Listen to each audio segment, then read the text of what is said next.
Shalom, bien-aimés dans le Seigneur, nous vous saluons dans le nom précieux et glorieux de notre Seigneur Jésus. Nous sommes dans la joie de nous retrouver et de partager la parole du Seigneur. Nous sommes là pour pouvoir réellement apporter la lumière sur la parole de Dieu. Nous sommes là pour pouvoir élever le nom de notre Seigneur Jésus. Nous sommes là pour pouvoir réellement éclairer nos lanternes par la grâce du Seigneur. C'est votre mission que la Bible parle, une émission qui vous est présentée par votre bien-aimé le pasteur Philippe Mukinge, une émission qui vous permet de pouvoir réellement avoir la lumière par rapport aux Écritures, par rapport à vos questionnements, par rapport à vos inquiétudes. C'est une émission qui passe tous les mercredis à partir de 20 heures et une émission qui est présentée par votre bien-aimé, le pasteur Philippe Mukinge.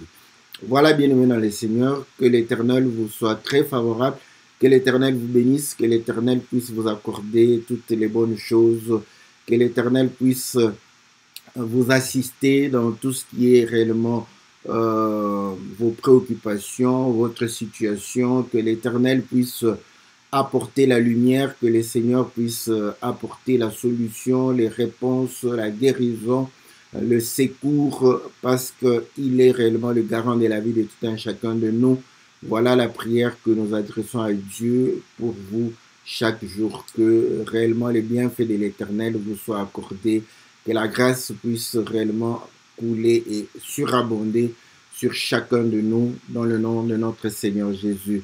Oui, bien-aimés dans le Seigneur, nous sommes là afin de pouvoir répondre à vos préoccupations et nous en profitons pour pouvoir saluer tous les bien-aimés qui sont fidèles à cette émission et qui nous soutiennent au travers de leurs prières, qui nous soutiennent au travers réellement leur participation, qui nous soutiennent aussi au travers réellement leurs finances. Que l'Éternel vous soit très très favorable, que l'Éternel vous bénisse, que l'Éternel puisse vous accorder toutes les bonnes choses. Salutations à notre sœur Aurélie, nous saluons le bien-aimé Ghislain, la sœur Cathy, nous saluons la sœur Sylvie, la sœur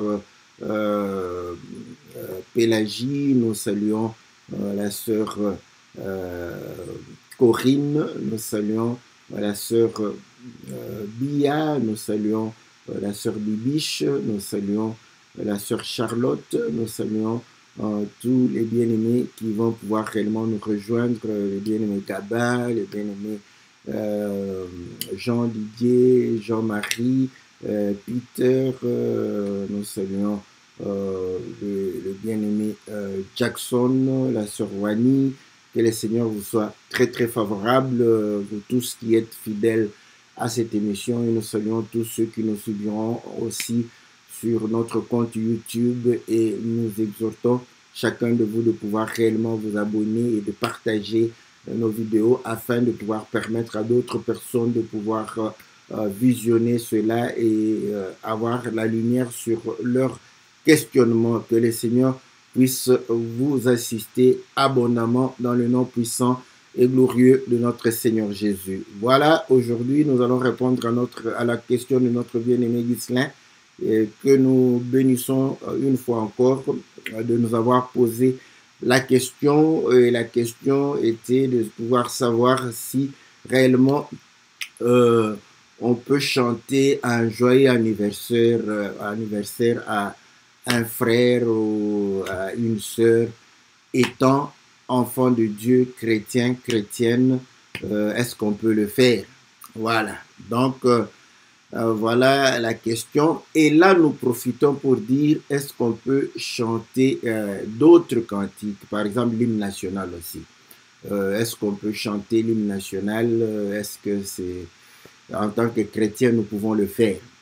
Pourquoi nous le disons? Parce que vous allez le savoir que nos amis du royaume, n'est-ce pas, les témoins de Jéhovah, ne chantent pas l'hymne national parce qu'ils supposent que l'hymne national ne glorifie pas Dieu, donc ils ne chantent pas l'hymne national, ils ne s'arrêtent pas. Je crois que quand on était au Congo, il y a eu même le président dû peut-être suspendre leurs activités parce qu'ils ne voulaient pas s'arrêter pour faire le salut au drapeau lorsqu'on était en train de pouvoir chanter l'hymne national. Donc voilà ça.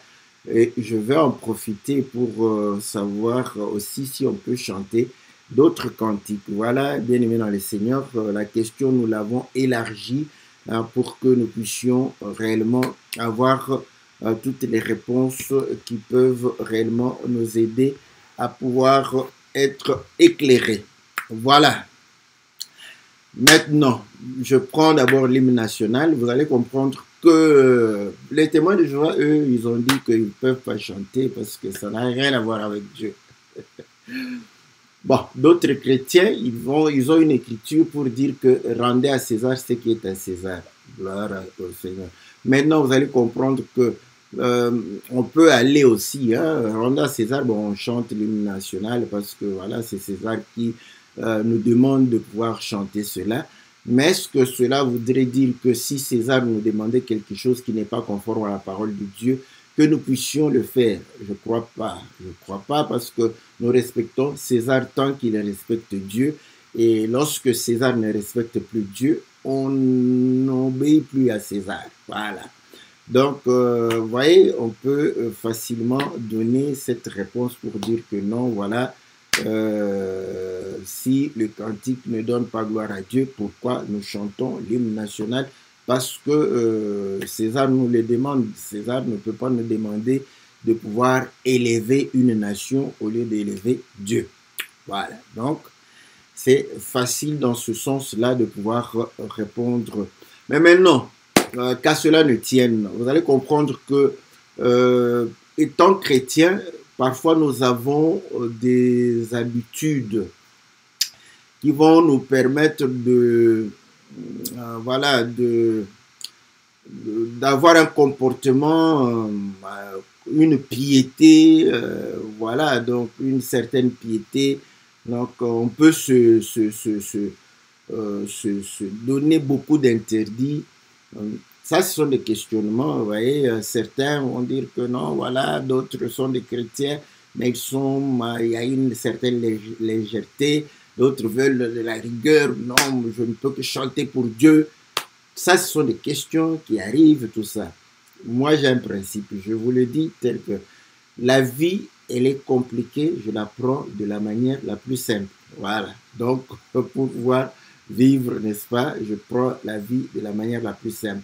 Et comme je l'ai toujours dit, lorsque nous étions au banc de l'école, on nous a demandé de pouvoir réellement comprendre les choses les plus simples avant de comprendre les plus complexes. Et Dieu a aussi ce principe. Il dit, si tu n'es pas fidèle à des petites choses, qui va te confier les grandes? Voilà, donc il faut comprendre les petites choses, les choses simples. Et ainsi, quand on accumule les choses simples, ça devient quelque chose de plus complexe. Voilà. Donc, déjà, à l'entrejeu, je vais pouvoir réellement lire une écriture, n'est-ce pas? Parce que la manière dont moi j'ai dit peut-on chanter, mais le bien-aimé avait posé la question, est-il permis? Bon, par rapport à sa formulation, voilà, c'est comme ça que je peux prendre une écriture d'abord pour pouvoir enlever la pression, parce que nous pouvons nous mettre une pression que je peux qualifier d'inutile. Voyez? Donc, dans 1 Corinthiens chapitre 6, verset 12, il est dit, tout m'est permis, mais tout n'est pas utile. Tout m'est permis, mais je ne me laisserai pas asservir par quoi que ce soit. Voilà. Donc, vous allez comprendre que tout m'est permis. Maintenant, je dois avoir l'utilité. Et Paul ajoute que je ne veux pas être asservi par quoi que ce soit. Donc, vous allez comprendre que la vie que nous menons, nous devons avoir cette pensée de ne pas être esclave. Voilà. Donc, être asservi, c'est se rendre esclave. Et le Seigneur, dans Jean chapitre 8, dit que vous connaîtrez la vérité vous affranchira. Et il va démontrer que c'est lui qui pêche et esclave du péché. Donc, vous allez comprendre que tout m'est permis, mais voilà, je ne dois pas me rendre esclave. Voilà. Et donc, en étant esclave, je peux voilà, pécher parce que c'est ce que le Seigneur est en train de pouvoir démontrer. D'où nous allons pouvoir comprendre, n'est-ce pas, ces choses de cette manière-là. Voilà. Donc, je n'ai pas la pression, tout m'est permis. Voilà. Maintenant, chanter, c'est quoi? Chanter, c'est prendre des paroles et mettre dans un rythme. Vous voyez? Prendre les paroles et pouvoir réellement mettre dans une mélodie. C'est ça, chanter. Maintenant, par rapport à la question, peut-on chanter? Est-il permis de chanter Joyeux anniversaire? Je commence par cette question devrait être précédée par la question est-il permis de souhaiter un joyeux anniversaire? Voilà. Vous voyez comment je prends les choses de manière simple. Est-il permis de souhaiter un joyeux anniversaire? Ah, là, voilà, là, ça devient, je sais que la majorité d'entre nous répondent directement oui. Donc, il est permis de souhaiter un joyeux anniversaire. Voilà. Et quand vous allez comprendre qu'on chante joyeux anniversaire, ce n'est qu'un souhait mis dans une mélodie. Donc voilà, ce n'est qu'une mélodie, mais ces paroles, on peut les dire sans pour autant chanter. Quand on les dit sans les chanter, si ce n'est pas un péché, je ne vois pas pourquoi quand ça devient dans une mélodie ou dans un rythme, n'est-ce pas, musical, ça devient un péché. Voilà. Donc, vous voyez, ça, comme je le dis, il faut prendre la vie de manière simple, de manière très simple. Maintenant, comme on le dit encore, il y a toujours des gens, n'est-ce pas, qui, lorsqu'ils prient, c'est comme s'ils devraient quitter le monde. Or, Paul le dit, il dit, si on devrait quitter le monde, il fallait carrément demander au Seigneur Jésus de pouvoir nous amener au moment où il allait dans le ciel. Donc, il nous a laissés dans le monde. Nous ne sommes pas du monde. Ok. Mais nous ne sommes pas du monde, écoutez, mais nous côtoyons les pécheurs du monde. Donc, parce qu'on est obligé de pouvoir les côtoyer. Donc, il y a des choses que nous sommes obligés de pouvoir vivre. Ok. Maintenant, je crois qu'on a déjà répondu à l'une des émissions, la date de naissance, je ne sais pas, l'anniversaire, on en a parlé, parce que certains disent non, Jérémie avait maudit la date de naissance, Job a maudit sa date de naissance, nous avions dit c'était des prophètes, ils ont maudit et ils étaient dans la souffrance, voilà. Ils ont maudit leur naissance parce qu'ils étaient dans la souffrance. Si nous sommes nés pour souffrir, alors à quoi bon être? Voilà. Or, les souffrances de ce moment ici, la Bible dit que ces souffrances sont carrément minimes par rapport à la gloire qui nous attend. Vous voyez? Donc, à ce moment, nous comprenons que si nous sommes nés, n'est-ce pas, c'est pour la gloire à venir. Ok. Maintenant, celui qui est né pour la perdition, voilà pourquoi le Seigneur va dire à Judas qu'il ne fallait pas qu'il soit né, parce que c'était le fils de la perdition. Voilà. Donc, normalement, ceux qui vont aller en enfer ne doivent pas fêter leur anniversaire. Voilà. Et nous, comme on chante, il y a un cantique, on dit que c'est merveilleux la vie, n'est-ce pas? Vous voyez? Dieu nous a donné la vie pour que nous puissions manifester la nature de Dieu, les qualités de Dieu, la divinité, pour pouvoir réellement manifester sa gloire. Donc, nous contribuons à la gloire de Dieu. Notre vie a un sens. Donc, elle vaut la peine. Voilà. Pourquoi ne pas se réjouir par rapport à la vie que le Seigneur nous a donnée? Pourquoi nous sommes des dons, nous sommes nous sommes la lumière, donc nous sommes une bonne chose dans ce monde ici. Alors pourquoi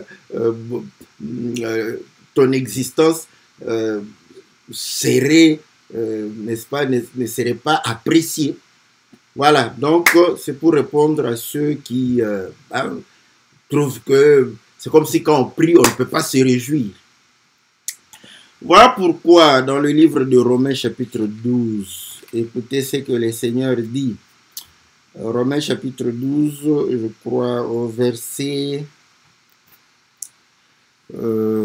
15. Il est dit, réjouissez-vous avec ceux qui se réjouissent, pleurez avec ceux qui pleurent. Donc, vous voyez, la vie est comme ça, on se réjouit, il y a des moments de réjouissance, il y a des moments de pleurs, voilà. Donc, nous avons le droit de nous réjouir avec ceux qui se réjouissent et de pleurer avec ceux qui pleurent. Pourquoi la date de naissance? Quand un enfant est né, les gens étaient contents, les gens se sont réjouis. Vous n'allez pas changer, vous n'allez pas faire que la naissance de quelqu'un, on puisse pleurer, on se réjouit. Voilà pourquoi on commémore cette réjouissance, n'est-ce pas, la naissance.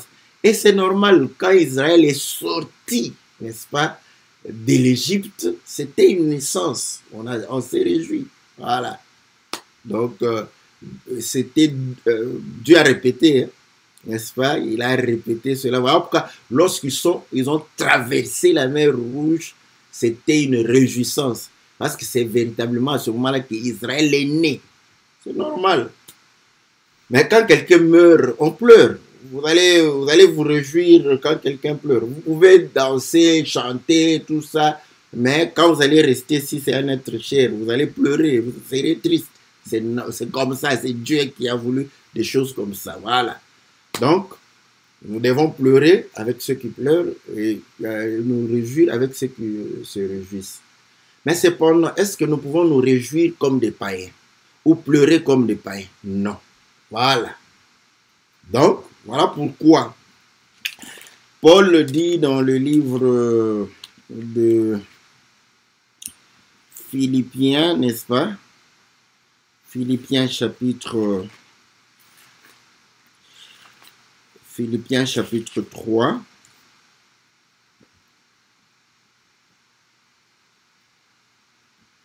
Donc, je prends d'abord Philippiens chapitre 4, verset 4. Réjouissez-vous toujours dans le Seigneur, je le répète, réjouissez-vous. Voilà. Voyez, donc, si nous devons nous réjouir dans le Seigneur. Et se réjouir dans le Seigneur, ce n'est pas nécessairement chanter. C'est vrai que quand on chante les cantiques à la gloire de l'Éternel, c'est se réjouir dans le Seigneur. Mais se réjouir dans le Seigneur, cela ne veut pas dire nécessairement chanter les cantiques à la gloire du Seigneur. Non, c'est lorsqu'on se réjouit que nous puissions nous réjouir conformément à la parole. C'est comme quand quelqu'un est dans le malheur, vous n'allez pas vous réjouir de son malheur. Ça, ce n'est pas se réjouir dans le Seigneur. Voilà, quelqu'un, par exemple, ton ennemi est dans le malheur et toi, tu commences à chanter Alléluia, Alléluia. Tu crois que tu te réjouis dans le Seigneur. C'est pas ça, c'est réjouir dans le Seigneur. Voilà. Donc, se réjouir dans le Seigneur, c'est réjouir conformément à la parole, rester dans la parole. Les réjouissances doivent être, n'est-ce pas, conformes à la parole pour que tu ne puisses pas pécher. Voilà. Par exemple, quand on se réjouit, n'est-ce pas, nous sommes dans la joie, nous pouvons être dans la maison, en train de causer, voilà, de parler, de partager les expériences, n'est-ce pas, entre frères, n'est-ce pas? C'est ça aussi se réjouir dans le Seigneur. Voilà. Nous pouvons prier le Seigneur, rendre grâce à Dieu, voilà, et puis partager les expériences, c'est ça. Être autour d'une table, manger, c'est aussi ça. Bon, chanter pour la gloire du Seigneur, c'est véritablement le modèle, n'est-ce pas, le type, si on peut dire, le type de réjouissance en Christ. Voilà pourquoi, quand vous voyez les gens chanter pour la gloire du Seigneur, automatiquement vous dites qu'ils se réjouissent dans le Seigneur. Peut-être qu'ils ne se réjouissent pas dans le Seigneur.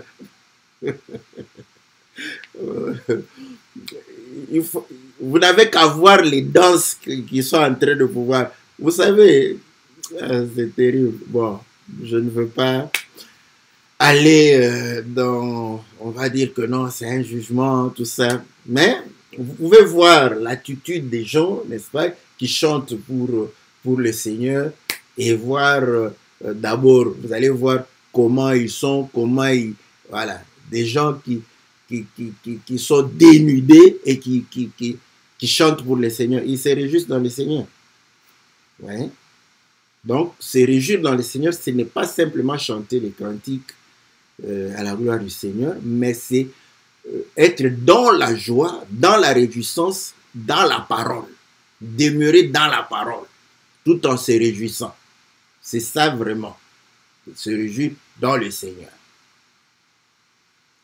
Donc maintenant, vous souhaitez quelqu'un joyeux anniversaire, est-ce que c'est mauvais? Moi, je ne crois pas.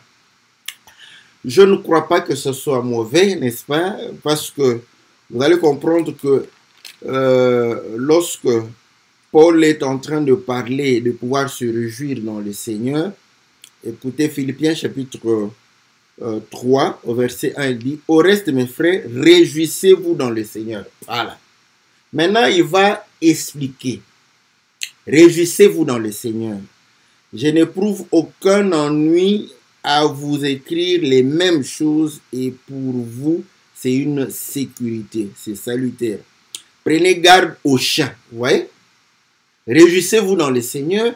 Et il dit que je répète les mêmes choses, c'est salutaire. Prenez garde aux chiens. De quel chien il est en train de parler? Vous allez comprendre que Apocalypse parle de dehors les chiens. Et le Seigneur va parler, n'est-ce pas, à la femme cananéenne qui était une femme étrangère païenne, comme un chien. Il dit que la nourriture des enfants ne peut pas être jetée aux chiens. Donc on comprend que le chien peut donner la nature des pécheurs. Voilà. Donc, prenez garde aux pécheurs, de peur qu'ils vous influencent, n'est-ce pas, dans leur comportement. Et il dit, prenez garde aux mauvais ouvriers. Voilà. Des gens qui servent, mais qui ne servent pas dans la droiture. Il faut prendre garde parce que leur influence peuvent réellement vous permettre de vous dévier et que vous allez vous retrouver en dehors du Seigneur. Prenez garde aux faux circoncis. Ouais? Réjouissez-vous toujours dans les Seigneurs. Je le répète. Et là, il commence à dire que voilà les choses qui peuvent vous empêcher de vous réjouir dans le Seigneur. Si vous êtes avec les païens, voyez, vous risquez, n'est-ce pas, de pouvoir réellement vous réjouir, mais vous sortez, n'est-ce pas, de la parole. Parce qu'ils vont peut-être voilà, vous inciter à vous enivrer, parce que quand ils sont dans la réjouissance, ils s'enivrent, ou à pouvoir aller dans la débauche. Pourquoi? Parce que eux, ce sont les moments de réjouissance. Quand les païens se réjouissent, il y a l'ivrognerie, l'ivresse qui est là, il y a la débauche, l'impudicité. Donc on est passé par là. Voilà. Réjouissez-vous dans le Seigneur. Quand vous êtes avec les païens, ils vont mettre un cantique, n'est-ce pas? Même si c'est... Ils vont nous mettre dansons pour la gloire du Seigneur, 2 à 2. Et là, au début, on peut s'échanger. Bon, comprenez comment l'impudicité peut se glisser là-bas. Voilà.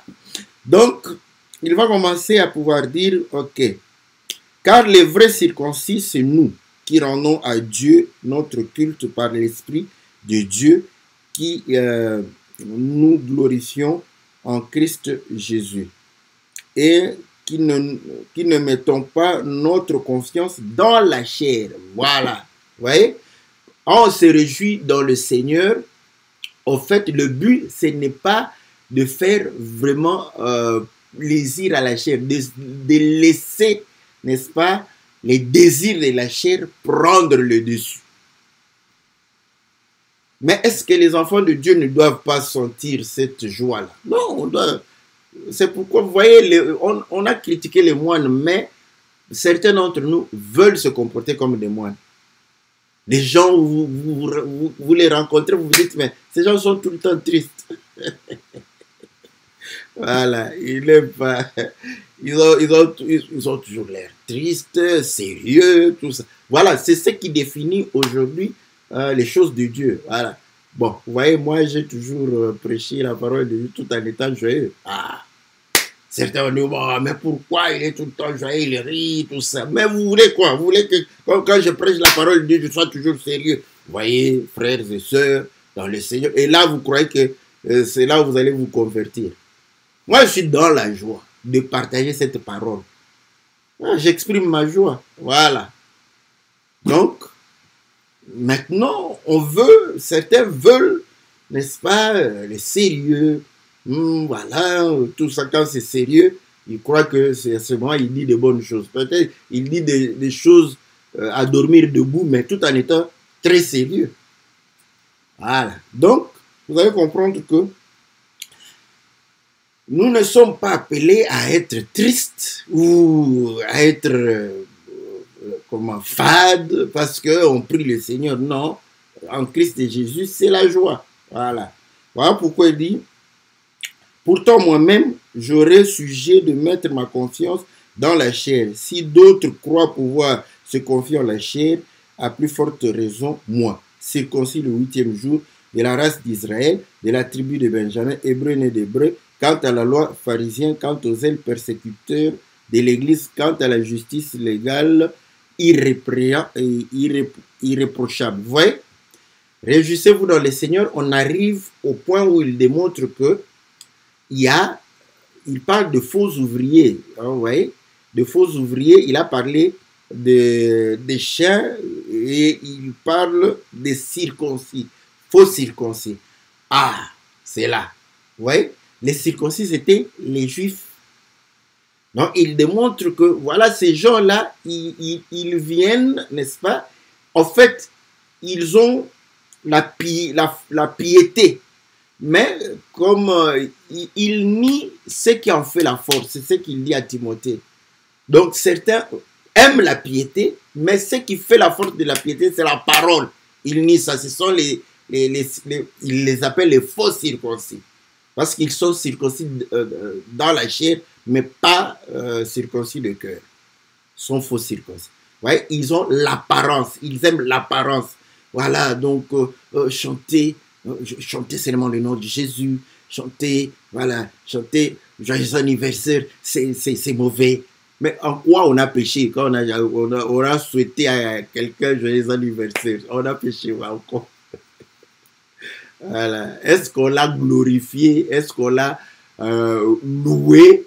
N'est-ce pas? Adoré? Non, on ne l'a pas adoré, on ne l'a pas. Donc, on a simplement souhaité. On pouvait dire joyeux anniversaire. C'est tout. Mais on l'a chanté. Joyeux anniversaire. On l'a chanté simplement. Point barre.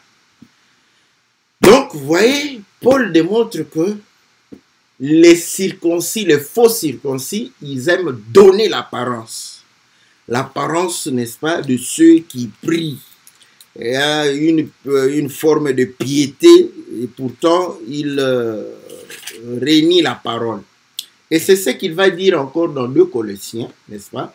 2 Colossiens chapitre 2 au verset 18. Que personne sous prétexte d'humilité et d'un culte des anges ne vous conteste à son gré le prix de la course. Un tel homme s'abandonne à des visions. Il est enflé d'un vain orgueil par ses pensées charnelles. Vous voyez? C'est quelqu'un qui veut rendre un culte, mais il a l'apparence de l'humilité. Il a l'apparence d'une piété. Mais en fait, c'est une satisfaction de la chair. N'est-ce pas? Il veut prouver que lui est plus saint que, voilà, vous autres. Parce qu'il ne chante pas joyeux anniversaire. Voilà. Bon. Il va dire ceci. Au lieu de s'attacher au chef par qui tout le corps soutenu est rendu cohérent par les jointures et les articulations, grandit d'une croissance qui vient de Dieu. Si vous êtes mort avec Christ au principe élémentaire du monde, pourquoi, comme si vous viviez dans le monde, vous laissez-vous imposer ces règlements? Ne prends pas, ne goûte pas, ne touche pas. Toutes ces choses vouées à la corruption par l'usage qu'on en fait, n'est-ce pas? Il s'agit des préceptes d'enseignement humain. Tellement qu'on veut en faire, vous voyez, en fait, il n'y a plus la liberté, cette liberté. Voilà pourquoi vous allez comprendre que, comme je l'ai toujours dit, un chrétien, c'est la loi est interne, c'est-à-dire que le Saint-Esprit en lui lui donne des sentiments qui puisse réellement lui permettre d'accomplir les choses, non pas parce qu'il a été dicté par quelqu'un d'autre, mais parce qu'il sent que non, c'est sa nature, c'est comme ça qu'il doit réellement vivre les choses, et cela est conforme à la parole de Dieu. Voilà, à ce moment, vous êtes un vrai chrétien. Mais si vous êtes quelqu'un à qui on doit dire tout le temps, ne fais pas ça, tu vois ça, c'est ci. Mais toi, en fait, depuis longtemps que tu as cru, où est le Saint-Esprit en toi? Donc, ton Saint-Esprit, c'est ton pasteur qui doit te dire ce que tu dois faire. Et toi-même, tu ne sais pas juger, n'est-ce pas, ce qui est péché, ce qui ne l'est pas. Si lui ne souhaite pas aux gens bon anniversaire, c'est son problème. On n'a pas de problème avec lui. Il n'aime pas dire aux gens, les gens bonjour. C'est son problème. Bonne année, c'est son problème. Bon anniversaire, c'est son problème. Ouais. Donc, à force de vouloir donner une image des gens consacrés à Dieu, on finit par satisfaire les désirs de la chair. Être un enfant de Dieu doit devenir naturel. Tu n'as pas besoin de forcer. Comme je dis, on dit tout ce qui respire loue l'Éternel. Vous voyez? Donc, c'est-à-dire, quand tu as le Saint-Esprit, la vie de la parole, c'est comme tu respires là. Tu ne fais pas d'effort pour respirer. Tu respires tout naturellement. C'est ça être un enfant de Dieu. Mais s'il faut faire quelque chose, voilà pourquoi il faut beaucoup écouter la parole de Dieu. Et il ne faut pas les écouter pour oublier. Voilà pourquoi j'aime bien matérialiser la parole de Dieu. Pour que la parole ne reste pas théorique. Quand on prêche la parole de Dieu, on prend des exemples pour que tu comprennes que cette parole doit être matérialisée, vécue du jour au jour. C'est ça être un enfant de Dieu. C'est ça vivre même la doctrine. Mais écoutez maintenant, vous allez comprendre que dans le livre de 1 Thessaloniciens, n'est-ce pas? Voilà. 1 Thessaloniciens, chapitre 5, verset 16, on dit « Soyez toujours joyeux ». Voilà. Donc, quand il dit ça, « Soyez toujours joyeux », en tout cas, moi je crois que c'est un souhait. C'est un souhait. Parce que, voilà, soyez toujours, c'est le souhait que vous soyez toujours joyeux. Donc, lui-même vous souhaite d'être joyeux. Et le jour de ton anniversaire, quand nous te souhaitons joyeux anniversaire, nous péchons. Lui, au moins, il t'a souhaité d'être joyeux tous les jours de ta vie. Alléluia. Seigneur. Ah, c'est un nom, hein? Oui, je préfère ça. Bah, je bénis le Seigneur parce que de ce côté-là, je me retrouve un tout petit peu. Je suis quelqu'un de joyeux. Voilà. Soyez joyeux. Donc, on vous souhaite d'être joyeux, d'avoir la joie. Parce qu'on sait qu'ayant le Saint-Esprit, vous êtes dans la joie. Donc, si le jour de ma naissance, on me souhaite encore d'être joyeux pour ce jour-là, je ne vois pas pourquoi j'aurais péché. Tout ça parce que les païens fêtent leurs anniversaires. Nous, on ne peut pas nous réjouir parce qu'on est né ce jour-là. Cependant, tu connais tes années. Tu les comptes. Voilà. Tu comptes quand même tes années. Voilà. Donc, voilà ce que je pouvais dire, n'est-ce pas? Maintenant, je vois des argumentations qui vont venir. Oh là, mais c'était quoi? Vous savez, même en Israël, il y avait deux services. Vous allez comprendre qu'il y avait le service de chant dans le temple. Et là, ce service était tenu par les Lévites. Donc, si tu n'es pas Lévite, tu ne fais pas partie de ces chantres. Quand on lit 1 Chronique chapitre 25, c'est là où David a organisé le service de chant. Ce n'était que les Lévites, fils d'Azaph, fils de Jeduthun, et qui avait encore un autre là, je vais regarder, donc, bon, je prends l'écriture dans le livre de... Voilà. Je cherche l'écriture. 1 Corinthiens 2... Je vais regarder 25. Voilà. Voilà. Asaph, oui, je veux. Voilà. Déman, je crois. Voilà. Il y avait les fils d'Éman et les fils de Géduthun. Les trois que je connais. Voilà.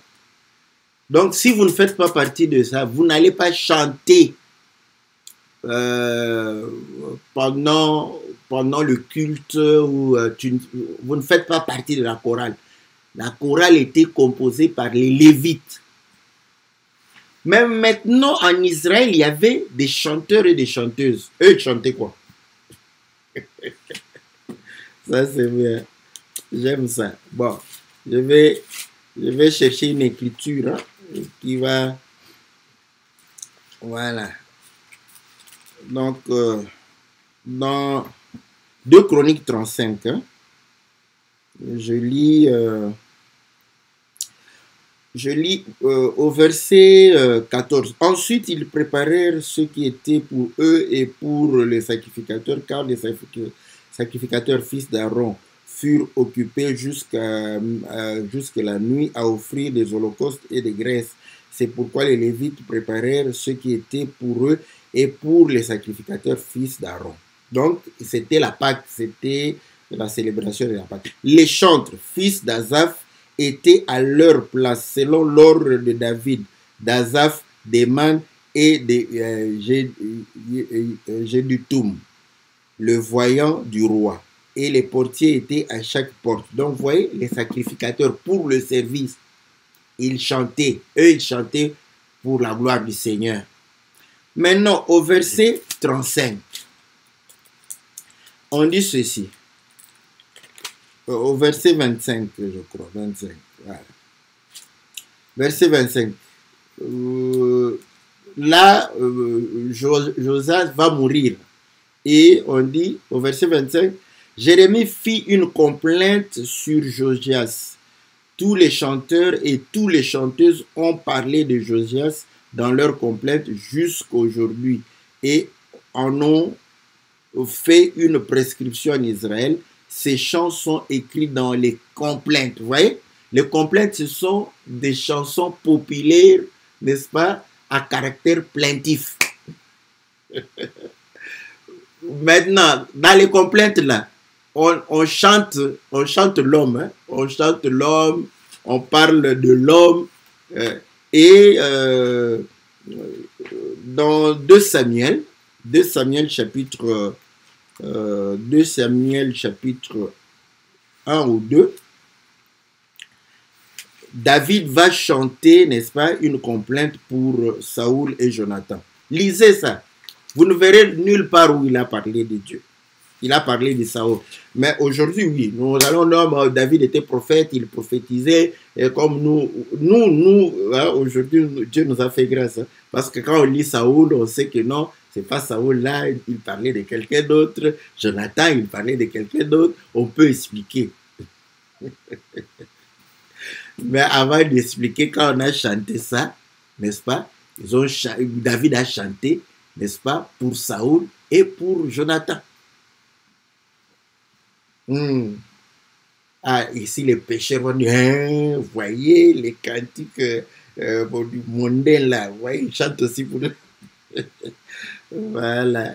C'est pas ce que j'ai dit. Je suis en train d'expliquer quelque chose ici. Bon, de toute façon, si tu veux continuer à écouter la musique du monde des musiciens mondains, c'est ton problème. Voilà. C'est ton problème. Moi, je ne suis pas un pasteur qui vient avec le fouet. J'ai même l'eau. Comme ça, comme tu as cette envie de chanter tous ces cantiques, quand je mets l'eau comme ça, tu vas manifester ta nature. Là, tu vas commencer à dire, moi, vous voyez, David a chanté, oui, il a chanté pour Saoul, il a chanté. Et cantique de cantique, Salomon a chanté qui? Salomon a chanté la Sulamite. Hein?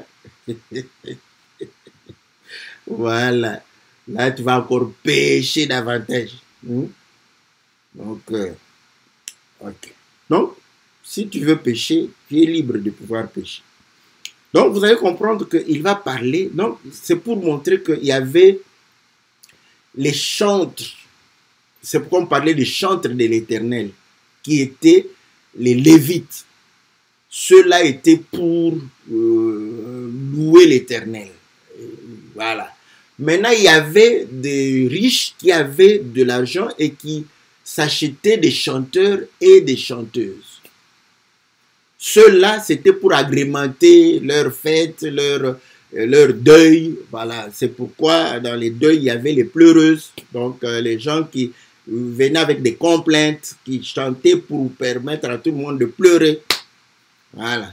Dans nos villages, quand vous allez dans vos villages, là, chez nous dans le village, c'est comme ça. Bon, les chants de pleurs, ils viennent, ils commencent à dire le nom de celui du défunt, ce qu'il a fait, fils de ceci, de cela, tout ça. Voilà. Donc, ils pouvaient le dire dans des discours, quand on fait les témoignages sur les défunts, on ne pêche pas. Ah bon, tu vas pécher si tu viens embellir son témoignage. Il était un bandit, tu commences à dire que non, c'était quelqu'un de bien. Là, tu pêches. Parce que au lieu de dire le témoignage comme il fallait, tu viens nous raconter des histoires parce qu'il est mort, parce qu'on est au deuil, tu ne peux pas dire du mal du défunt. Si tu n'as rien à dire, tais-toi. Comme ça, on sait que tu n'as pas donné le témoignage parce que c'était un aventurier, un bandit, un escroc. C'est pas parce qu'il est mort qu'il va changer de nature. Non, c'est un escroc. Maintenant, si on te voit, mais c'est son ami, il peut rendre témoignage. Tu rends témoignage. Non, on était vraiment deux vrais escrocs. On escroquait ensemble. Mais bon, voilà, lui, il est mort. Moi, je suis encore là. Bon, si Dieu peut me faire grâce de me convertir, voilà, toi, au moins, tu as la grâce de te convertir. Mais ne viens pas mentir que c'était quelqu'un de bien. Ça, c'est le mauvais côté de rendre des témoignages. Maintenant, eux, au lieu de rendre témoignage comme ça, ils chantent, n'est-ce pas, comme David a chanté ce que Saoul faisait quand il allait en guerre, et son épée rentrait, n'est-ce pas, avec le son. Il a fait le même témoignage, mais en cantique. Voilà. Donc, pour vous montrer que il y avait des cantiques qui n'avaient rien à voir pour faire plaisir à la chair, mais qui n'étaient pas aussi destinés à Dieu. Il y en a beaucoup. Il y a des cantiques éducatifs. Par exemple, quand on était enfant, vous allez me dire que quand les enfants chantent Frère Jacques, ils pêchent en quoi? Bon, Frère Jacques encore parce que c'est venu de... Je ne sais pas ce que cela voudrait dire, n'est-ce pas? Nous, on a chanté seulement. Mais moi, quand j'étais formateur des enfants, pour leur apprendre à compter, on chantait aussi. On chantait. 27, 1, 2, 3, 27, 4, 5, 6, 27, comptez bien mes enfants, 7, 8, 9, 10. Dis-moi, on a pêché en quoi? L'enfant sait compter, parce que quand vous chantez, il apprend en chantant. On fait 27, 27, c'est juste pour... Je ne sais même pas si c'était 27. On a 27. 1, 2, 3. L'enfant va 1, 2, 3, 4, 5, 6. Comptez bien mes enfants, c'était... Mais vous allez me dire que c'est péché, mon enfant ne va pas chanter ça, tout ça. Non, ça n'a rien à voir. Vous voyez? Ce sont des cantiques qui éduquent. Quand j'étais allé à Kisangani, là-bas, il y avait les agriculteurs ou les gens qui faisaient les chants, qui chantaient Bilanga bonito kolone, Bilanga samboué. Dis-moi en quoi on a péché. Parce que on est en train de motiver ceux qui sont dans les chants. Parce que tu as déjà fait le chant. Le chant, je ne parle pas du chant de cantique, chant de cultivateur, de cultiver, n'est-ce pas, un hectare avec la houe. Ces cantiques les motiver. Ils chantent pour être motivés, pour travailler. En quoi ils ont péché? Maintenant, il y a des cantiques qui sont pour le plaisir de la chair. Ah, c'est ça, c'est que les musiciens, eux, ils sont spécialistes à pouvoir faire cela. Donc, vous allez comprendre que les cantiques éducatifs, vous n'allez pas dire que c'est diabolique. Je sais pas. Oui, vous savez que nous, même le français est diabolique. Ouais, si c'est diabolique comme le français. C'est diabolique comme l'histoire. C'est diabolique comme les mathématiques. C'est diabolique comme toutes les sciences. Voilà. Mais entre-temps, les mathématiques, c'est diabolique, mais tu les apprends. Le français est diabolique, mais tu les apprends. J'aime ça. Voilà. Donc, ne mettons pas un poids sur nous-mêmes. Voilà pourquoi je dis, la vie, nous devons la prendre de manière simple. Vous voyez? Donc, les cantiques, n'est-ce pas? Il faut voir d'abord le but. Quand c'est éducationnel, donc voilà, il n'y a pas de souci. À l'école, les enfants, on apprend, on a commencé, l'apprentissage commence par les chants, c'est pour apprendre, c'est tout. Il n'y a pas de souci, il ne faut pas commencer. Non, quand tu vas à l'école, il ne faut pas chanter. Faut pas, si tu chantes Jésus, tu chantes Jésus. D'ailleurs, comme il est à l'église catholique, on va lui faire chanter les cantiques de Marie. Là, quand il revient, Marie, mère de Jésus. Là, tu as dit qu'il faut chanter seulement les choses de Dieu. On va lui faire chanter les cantiques de Marie là. Donc, ouais. Donc, ne nous chargeons pas de joug que le Seigneur n'a pas mis. Donc, en Israël, il y avait des cantiques qui parlaient, n'est-ce pas, de la vie. Voilà. Donc, de la vie qui étaient des cantiques éducationnels, des cantiques instructifs. Voilà. Et généralement, ça ne fait pas plaisir à la chair. Vous allez comprendre, ça ne fait pas plaisir à la chair parce que la chair aime le plaisir. Quand ce sont les cantiques impudiques, vous allez voir comment la chair va. la chair aime les cantiques impudiques, comme les cantiques de notre musicien, fameux musicien Kofi Olomide. Là, vous allez voir comment la chair, n'est-ce pas? Donc, là, les Beyoncé, des cantiques impudiques comme ça, vous allez voir que... Et pour voir que les musiciens du monde, ils chantent pour la chair, prenez les femmes, toutes celles qui chantent, elles sont pratiquement dénudées. Posez-vous la question, mais tu es venu chanter, mais pourquoi tu t'es dénudé? C'est normal. Vous voyez? Elle est en train de traduire que ce chant, c'est pour le plaisir de la chair. Parce que l'impudicité, c'est donc le péché qui montre assez facilement le plaisir de la chair. Donc, c'est le type de péché du plaisir de la chair, l'impudicité. Vous allez comprendre. Elle va se déshabiller, elle va porter. Aujourd'hui, c'est bon, elles sont pratiquement nues. Voilà, donc elle vient nue, quand elle danse, voilà, les danses, tout indique pourquoi ils chantent. Mais il y a pas, oh non, mais là-bas même si on donne des conseils. Là-bas même si on donne des conseils, mais vous allez comprendre, c'est pour ce n'est pas éducationnel, c'est pour le plaisir de la chair. Et ça, c'est pour juste aveugler les gens. On va donner un petit conseil. Tu vois, quand tu aimes quelqu'un, il faut vraiment l'aimer d'un amour vrai. Est-ce que c'est mauvais quand on dit ça? Il faut aimer quelqu'un d'un amour vrai, non? N'est-ce pas? C'est beau, juste, n'est-ce pas? Là, tu dis, hein, je peux écouter ces cantiques, non? D'ailleurs, je ne sais même pas cette chanson. Je peux écouter cette chanson, hein? Ça donne des conseils sur l'amour vrai, hein? Mais entre-temps, on te montre une femme nue danse. C'est pourquoi? Pour que tu aimes ta femme ou que tu puisses suivre cette femme qui te danse nue devant toi. Donc, là, ils ne peuvent pas nous mentir. Vous savez, il y a 30 ans, 40 ans, ils pouvaient nous mentir, n'est-ce pas? En nous disant, oh non, voyez, nous aussi nous donnons des conseils. Oui, il y a 30 ans, 40 ans, peut-être 50 ans, on pouvait... Mais pas aujourd'hui. Aujourd'hui, non. Aujourd'hui, non. Aujourd'hui, Vous pouvez pas. Parce que, comme on dit que le péché doit aller à son comble, tous ces musiciens mondains là, donc ils révèlent le péché dans son comble. Regardez les clips, regardez, vous allez voir que c'est pour réellement le plaisir de la chair, la débauche, l'impudicité. Donc, réellement, pour la prostitution. Et les paroles même, les danses même.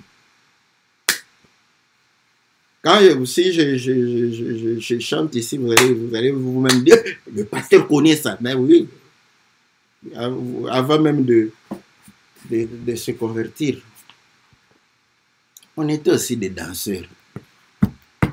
Donc voilà. Voilà ce que nous pouvions dire, n'est-ce pas? Donc, c'est là où je dis, le péché, le Saint-Esprit dans l'homme doit convaincre du péché. Je ne voudrais pas, parce que aujourd'hui les chrétiens sont comme des robots, vous voyez? Il y a des trucs comme ça, il va dire, est-ce que c'est péché ou pas péché? Donc, il faut, le Saint-Esprit, si tu as le Saint-Esprit, tu auras la réponse à tout ça. Et tu vas savoir discerner ce qui est agréable et ce qui n'est pas agréable à Dieu. Parce que sur ce que je dis ici, donc tous ces païens musiciens peuvent profiter pour dire que non, nous aussi nous conseillons, nous aussi nous instruisons. Oui, parce que le diable ne peut pas venir avec les cornes et la queue en noir avec les yeux rouges. Tout le monde va fuir. Pour que vous ne fuyiez pas, il faut qu'il vienne avec quelques petits conseils, mais le but, lui-même, regardez le cas, il a le conseil, regardez les danseuses, regardez comment ils s'habillent, comment les paroles qu'ils sortent aujourd'hui. Vous savez, quand j'étais en Israël, mon colocataire, lui, il écoutait la musique américaine. Bon, il commençait à parler anglais. Après, je lui ai dit, ah, tu as appris l'anglais seulement avec cette musique? Il a dit, oui. Moi, je dis, ah, je peux aussi apprendre l'anglais. Il dit, non, non, non, non, pas toi. Moi, je dis, pourquoi pas? Il dit, non, non, les choses qu'ils disent là-bas. Oui. Donc, vous allez comprendre que les paroles, tout ça, il y aura toujours un petit level là qui va faire lever toute la pâte. Montrer l'esprit qui est derrière tout ça.